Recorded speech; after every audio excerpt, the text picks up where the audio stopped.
नमस्कार. मराठी वेल्थ हबच्या या mutual fund awareness सीरीजच्या दुसऱ्या भागामध्ये तुम्हा सर्वांचं मनापासून स्वागत आहे.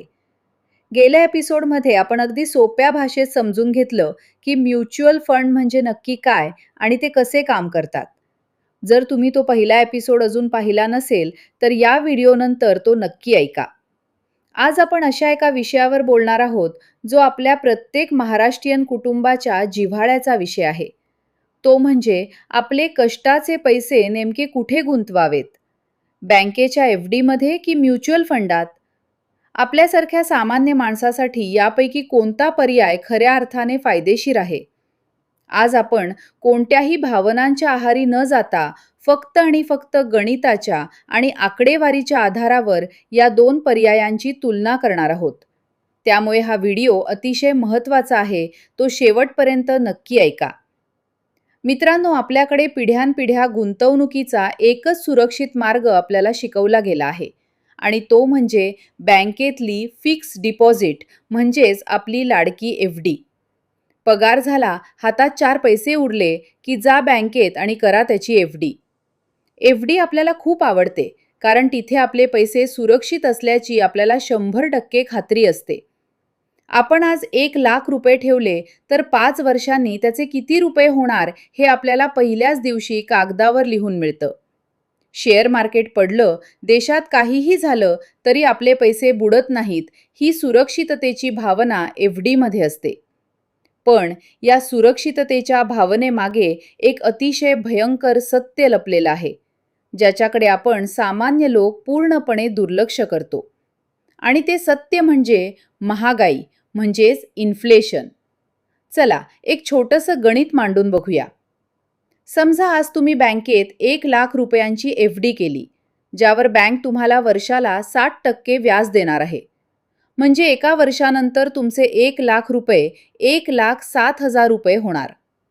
तुम्ही खुश होता की चला मला 7,000 रुपये नफा मिळाला.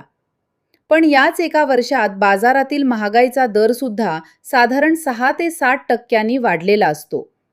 म्हणजेच मागच्या वर्षी जी वस्तू 1,00,000 रुपयांना मिळत होती, तीच वस्तू या वर्षी घेण्यासाठी तुम्हाला 1,07,000 रुपये मोजावे लागतात.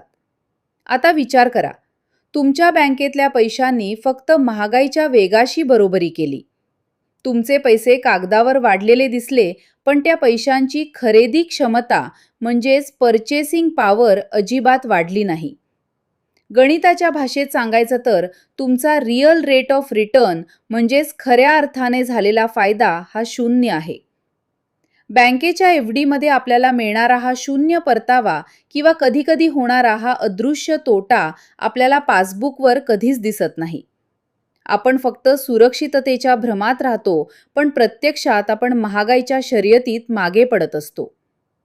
मग या महागाई नावाच्या राक्षसाला हरवायचं कसं? इथेच खऱ्या अर्थाने एंट्री होते ती म्युच्युअल फंडाची.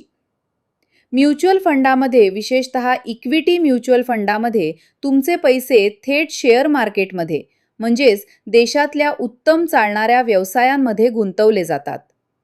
जेव्हा देशाची अर्थव्यवस्था वाढते, कंपन्या प्रगती करतात, तेव्हा त्यांचा नफा वाढतो आणि साहजिकच तुमच्या गुंतवणुकीचे मूल्य सुद्धा वाढते. दीर्घकालीन विचार केला तर शेअर मार्केटने किंवा चांगल्या म्युच्युअल फंडांनी महागाईच्या दरापेक्षा कायम जास्त परतावा दिलेला आहे. जिथे एफ-डी मध्ये तुम्हाला 60% परतावा मिळतो आणि महागाई 60% असते, तिथे चांगल्या इक्विटी म्युच्युअल फंडामध्ये दीर्घकाळात सरासरी 12 ते 15% किंवा त्याहून अधिक परतावा मिळू शकतो. म्हणजेच महागाई वजा करून सुद्धा तुमच्या हातात 5 ते 8% खरा नफा उरतो. आणि याच खऱ्या नफ्यामुळे तुमची संपत्ती वाढते. आता आपण एफ-डी आणि म्युच्युअल फंड या दोघांची थेट तुलना करूया, म्हणजे तुम्हाला निर्णय घेणे अधिक सोपे जाईल. पहिली गोष्ट म्हणजे जोखीम म्हणजेच रिस्क. एफ-डी मध्ये जोखीम 0 असते. तिसरा अत्यंत महत्त्वाचा मुद्दा म्हणजे टॅक्स म्हणजेच कर. बँकेच्या एफ-डीवर तुम्हाला जे काही व्याज मिळते ते तुमच्या वार्षिक उत्पन्नात जोडले जाते आणि तुमच्या टॅक्स स्लॅबनुसार त्यावर कर आकारला जातो. जर तुम्ही 30% टॅक्स स्लॅबमध्ये असाल, तर तुमच्या एफ-डीच्या व्याजावर थेट 30% टॅक्स लागतो, ज्यामुळे तुमचा नफा आणखी कमी होतो. पण म्युच्युअल फंडामध्ये जर तुम्ही तुमची गुंतवणूक 1 वर्षापेक्षा जास्त काळ ठेवली आणि नंतर पैसे काढले, तर त्यावर long term capital gain tax लागतो. आणि सर्वात चांगली गोष्ट म्हणजे एका आर्थिक वर्षात तुम्हाला झालेला ₹1,25,000 नफा हा पूर्णपणे टॅक्स फ्री असतो. 1,25,000च्या वर जो नफा होईल त्यावरच तुम्हाला फक्त 12.5% टॅक्स द्यावा लागतो. टॅक्सच्या गणितात म्युच्युअल फंड एफ-डीपेक्षा कितीतरी पटीने उजवे ठरतात. तर मग आता अंतिम प्रश्न असा उभा राहतो की आपल्यासारख्या सामान्य माणसाने नक्की काय निवडायचं? एफ-डी की म्युच्युअल फंड? याचं उत्तर तुमच्या पैशांच्या गरजेवर आणि कालावधीवर अवलंबून आहे. जर तुम्हाला तुमचे पैसे एका महिन्यापासून ते जास्तीत जास्त 3 वर्षांच्या आत परत लागणार असतील, उदाहरणार्थ तुम्हाला पुढच्या वर्षी गाडी घ्यायची आहे किंवा 2 वर्षांनी घराचं डाउन पेमेंट करायचं आहे, तर अशा वेळी म्युच्युअल फंडात पैसे न टाकता ते बँकेच्या एफ-डीमध्ये किंवा आर-डीमध्येच ठेवलेले जास्त चांगले. कारण एवढ्या कमी वेळात जर शेअर मार्केट खाली आले, तर तुमचे नुकसान होऊ शकते. कमी वेळेसाठी सुरक्षितता महत्त्वाची असते. पण जर तुमची उद्दिष्टे मोठी आणि दूरची असतील, जसे की मुलांचे उच्च शिक्षण जे 10-15 वर्षांनी आहे, मुलीचे लग्न किंवा तुमची स्वतःची रिटायरमेंट ज्यासाठी तुमच्याकडे 5 वर्षापेक्षा जास्त वेळ आहे, तर अशा वेळी बँकेच्या एफ-डीमध्ये पैसे सडवत ठेवणे ही सर्वात मोठी आर्थिक चूक ठरू शकते. अशा दीर्घकालीन उद्दिष्टांसाठी म्युच्युअल फंड हाच एकमेव आणि सर्वोत्तम पर्याय आहे. तिथे चक्रवाढ व्याजाची म्हणजेच पॉवर ऑफ कंपाऊंडिंगची खरी जादू चालते आणि तुमचे हजारो रुपये लाखो करोडोमध्ये बदलू शकतात. थोडक्यात सांगायचं तर आपत्कालीन निधी आणि जवळच्या खर्चासाठी बँक एफ-डी वापरा. पण संपत्ती निर्माण करण्यासाठी आणि स्वतःला श्रीमंत बनवण्यासाठी म्युच्युअल फंडाचीच कास धरा. मला आशा आहे की आजच्या या गणितातून एफ-डी आणि म्युच्युअल फंड यातील नेमका फरक तुम्हाला स्पष्ट समजला असेल. आता तुमचे काही प्रश्न असतील तर मला कमेंट बॉक्समध्ये नक्की लिहून कळवा.